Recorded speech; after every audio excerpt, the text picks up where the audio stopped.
Hello friends, Eli Hibbett here with the Pwn Your Homework Physics Series podcast. If you're looking to prepare, review, or gain an added edge or point of view about topics in physics, then look no further. Tune in each week to unlock your understanding of the physical world surrounding us. And now let's dive right in. Hey, hello everybody, how are you doing today? I'm your host, Eli Hibbett, back at you again with another episode of the Pwn Your Homework Physics Series podcast. And today we have episode number 85a, Wardenclyffe Tower, volume 3, and Newton's birthday. So a couple of pretty cool things to share with you on this, the first part of the first episode of the new year. So before we get all into that, I just wanted to tell you again about the PWN Physics 365, Pwn Physics 365 podcast, which is going on every single day.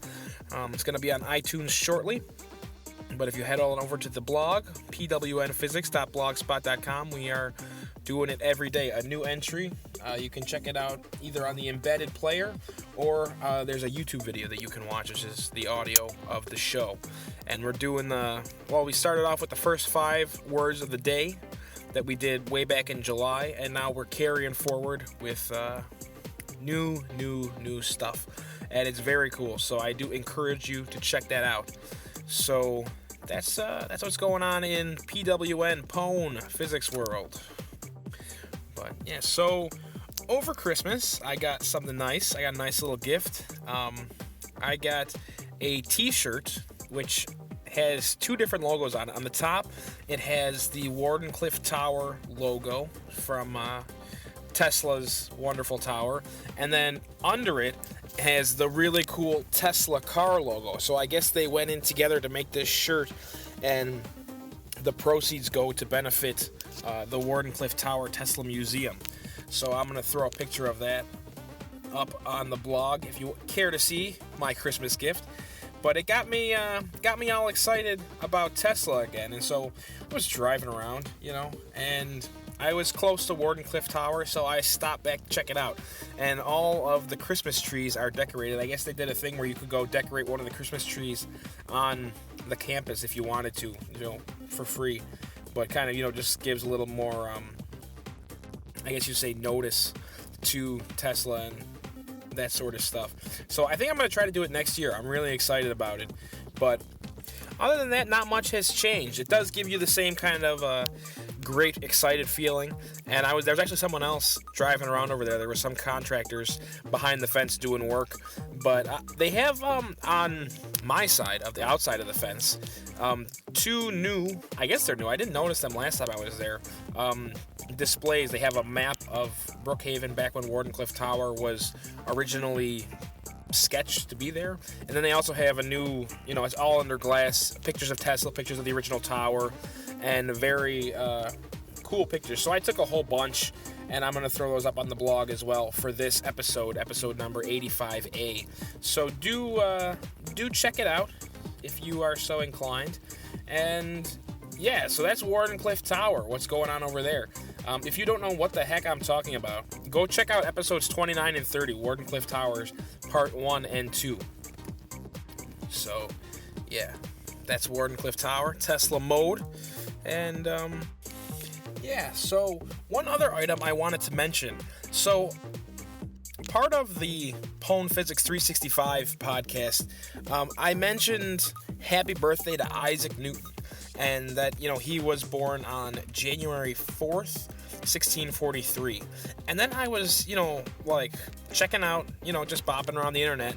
And I saw on his Wikipedia page that he wasn't born on the 4th of January, but rather that he was born 25th of December, 1642. And so I was like, what the heck?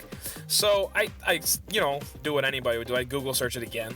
And I find this thing, Neil Degrasse Tyson on his Twitter was saying stuff about, on Christmas, happy birthday to the man who's going to change the world, blah, blah, blah, just kind of leading you on and then saying, oh, it's Issac Newton.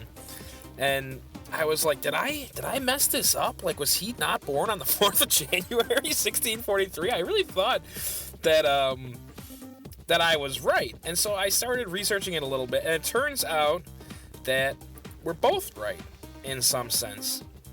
So there are what are abbreviated as OS and NS dates, old style and new style dates. So I found this really interesting little article, which I'll also throw a link up to on the blog for this entry, and it's titled Newton's Birth Date and the Ani Mirabilis. So let me just hit you with a little bit of it. So it turns out, like, if you were Isaac Newton or Isaac Newton's parents and brought him into the world, you would have said that he was born on Christmas Day, because he was born in England, and England was using what was referred to as the Julian calendar at the time. And the rest of Europe was using more modern, what we call Gregorian calendar, which is what is still in use today. But according to that calendar, Newton was born on the 4th of January, 1643. So there was a difference of what? 10 days. 10 days difference between the two calendars. And so, depending on who you ask, he was born on Christmas Day, if you were exactly in his time, but as of our new calendar, he was born 10 days later, actually in a whole different year, the 4th of January, 1643. So it depends on who you ask, I guess, and which calendar you really want to, believe as being the real calendar. So a little, anecdote about Newton's birth. So one other really interesting item from this article was that I thought, really explained something that I never knew the answer to, was originally the Romans considered the year to begin on March 1st, and that February was the last month of the year, so that's why they kind of cut it off and kind of sneak in the leap year day on February. But what it explains is why the prefixes of all our months are sort of off by 2. Like October, Oct, OCT, is the 10th month of the year, and you're like, why is that? And so then you look at December, DEC, Deca, meaning 10. Why is it the 12th month of the year? Well, actually, it wasn't originally. If they thought that the new year began on March 1st, then October would be the 8th month, November would be the 9th month, and December would be the 10th month, and September would be the 7th month. So that explains, why our, prefixes are off. And, so it's also a artifact of, bad mathematics. So, a vestige of an attempted calculation gone by. So, Annus Mirabilis actually means year of miracles. So he was born in the year of miracles. But, anyway, I thought I'd just throw that out there about Newton's birthday in case you were a, super hardcore physics historian and didn't like that I mentioned his birthday on the wrong day. I just wanted to kind of explain myself over here. So, anyways, onward and upwards. So I wanted to tell you a little bit about Wardenclyffe and my trip back there, and my little Newton's birthday faux pas story. And part 2, or part B of this episode, I'm going to drop tomorrow, and it's going to be, we're going to do another cross product example, and get back into the vector thing.